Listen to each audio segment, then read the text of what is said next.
A study published in the Journal of Research and Personality found that how a person treats animals, especially dogs, is one of the strongest behavioral predictors of their empathy levels in human relationships, too. Let that sink in. Not their job title, not their income, not even how they treat strangers. How they treat dogs. Now, before you close this video, I'm not saying every person who dislikes dogs is broken or dangerous. That would be too simple. But what psychologists are saying is this: a genuine, deep-seated hatred toward dogs, especially unprovoked, can quietly reveal something much deeper going on underneath the surface, something most people never talk about. And by the end of this video, you'll understand exactly what that is. Think about someone you know who genuinely can't stand dogs. Not someone who's allergic, not someone who had a traumatic bite as a kid. I mean someone who looks at a wagging, tail-spinning golden retriever and feels nothing. Or worse, irritation, contempt. What does that actually mean? Is it just a preference? A personality quirk? Or is there something deeper that psychology has been quietly studying for decades? Here's where it gets interesting. Psychologists have long used a concept called the human-animal bond as a window into emotional functioning. Dr. Alan Beck, a leading researcher in human-animal interaction at Purdue University, found that the capacity to form emotional connections with animals, particularly dogs, directly correlates with a person's ability to form secure, trusting bonds with other humans. Dogs, by design, are emotionally transparent. They show vulnerability. They express need. They trust unconditionally. And here's the uncomfortable truth. People who are emotionally avoidant often find that unbearable. Think of it this way. A dog running toward you with pure, unfiltered joy is essentially asking you to receive love openly. For someone with an avoidant attachment style, a pattern first identified by psychologist John Bowlby and later developed by Mary Ainsworth, that kind of unconditional emotional openness doesn't feel warm. It feels threatening. So the aversion to dogs?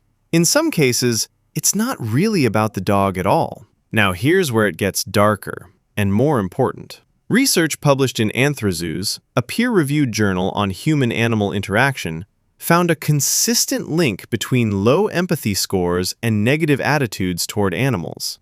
And we already know, from decades of forensic psychology, that reduced empathy is a core marker of several personality disorders, including narcissistic and antisocial personality disorder. The FBI, in its official behavioral profiling guidelines, has formally recognized animal cruelty as an early warning indicator of violent behavior toward humans. This isn't pop psychology. This is criminal profiling. Now, and I want to be very clear about this, disliking dogs is not the same as cruelty toward them, but they exist on the same psychological spectrum. And the underlying mechanism, a deficit in empathy, emotional avoidance, difficulty tolerating vulnerability, shows up in both. Here's an analogy that might make this click. Imagine handing someone a newborn baby, full of need, trust, and zero ability to mask its emotions. Most people instinctively soften. Their guard drops, their voice changes.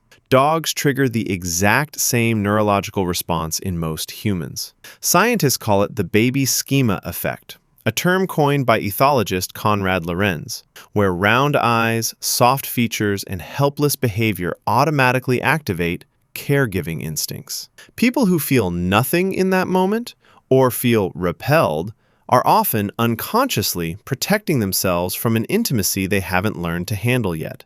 And that, right there, is the red flag. Not the hatred of dogs specifically, but what that hatred points to. But wait, here's the part most videos skip. This isn't a life sentence.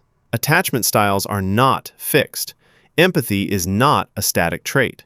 Research from the University of California, Davis showed that therapeutic exposure to animals, including dogs, is one of the most effective tools in rebuilding emotional openness in avoidant individuals. It's literally used in trauma therapy, PTSD recovery programs, and prison rehabilitation worldwide. So if you recognize this pattern in yourself or in someone you care about, that recognition is not a reason to judge.